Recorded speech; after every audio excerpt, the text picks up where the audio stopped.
দিল্লিতে কোন স্কুলে কতজন পড়ুয়া অবৈধভাবে বাংলাদেশ থেকে আসা এবার খুঁজে বের করতে নির্দেশিকা জারি করল দিল্লি পুরসভা। 31শে ডিসেম্বরের মধ্যে স্কুলগুলির কাছে রিপোর্ট তলব করা হয়েছে। কোনো বাংলাদেশি অনুপ্রবেশকারীর নামে যেন বার্থ সার্টিফিকেট ইস্যু না হয়, নির্দেশিকা জারি করল দিল্লি পুরসভা। অবৈধভাবে আসা বাংলাদেশিদের থেকে জমি জবরদখল মুক্ত করতেও পদক্ষেপের নির্দেশ। ক্যান্সারে নেই আর ভয়, NCRI এ হবে এর জয়। আপনাদের ভরসায় নেতাজি সুভাষচন্দ্র বোস ক্যান্সার হসপিটাল।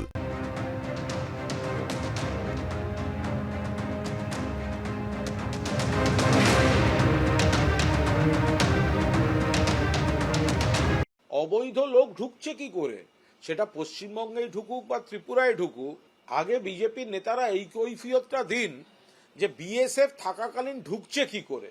কে সীমান্ত টপকে চলে আসার পর এত জনবহুল এলাকায় মিশে থাকা, সেখান থেকে ধরাটাও তো একটা যথেষ্ট, যারা ধরেন কঠিন কাজ করেন, কিন্তু সীমান্ত থেকে ঢুকছে কি করে সেটা তো বিজেপির দায়িত্ব, সেটা রুখতে পারেন না কেন?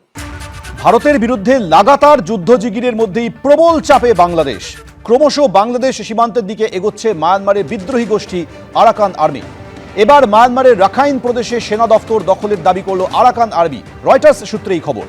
সীমান্তে মায়ানমার সেনার চেকপোস্ট দখলের পর আরও এগোচ্ছে আরাকান আর্মি। রাখাইন প্রদেশে মায়ানমার সেনার সঙ্গে 2 সপ্তাহ ধরে লড়াই চালাচ্ছে এই আর্মি। এবার রাখাইনে জুন্টা সরকারের পশ্চিমাঞ্চলীয় সেনা দপ্তর দখল করা হয়েছে বলে আরাকান আর্মি সূত্রে খবর পাওয়া যাচ্ছে।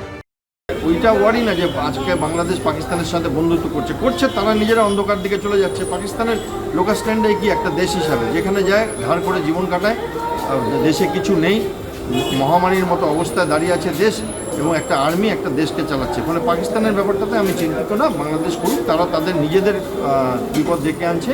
অর্থনৈতিকভাবে তারা চূড়ান্ত খারাপ জায়গায় চলে যাবে। মুদ্রাস্ফীতি এমন জায়গায় পৌঁছে যাবে যার কদিন বাদে বাংলাদেশের মানুষেরা রাস্তায় চলে আসবে, যেমন শ্রীলঙ্কার মানুষ কিছুদিন আগে এসছে।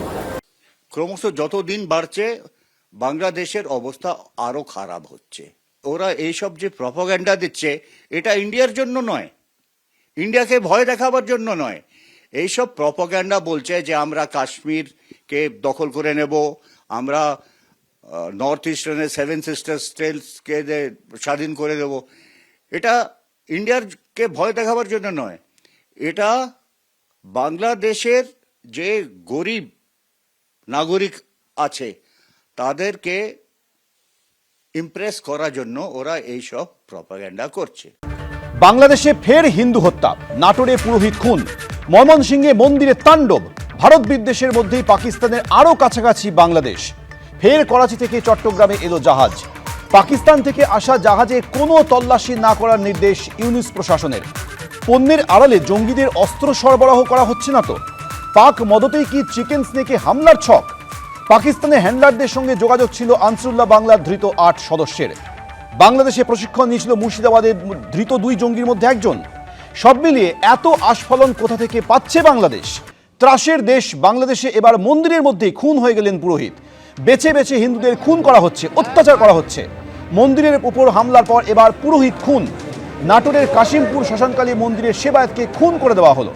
হাত পা বাঁধা অবস্থায় তার দেহ উদ্ধার হয়। লুটপাটের পর সেবায়েতকে খুন করা হয়। ডাকাতির নামে বেছে বেছে হিন্দুদের উপরে হামলা হচ্ছে, অত্যাচার হচ্ছে বলে অভিযোগ। যদিও পুলিশের দাবি, বাংলাদেশ পুলিশ দাবি করছে এটা ডাকাতি।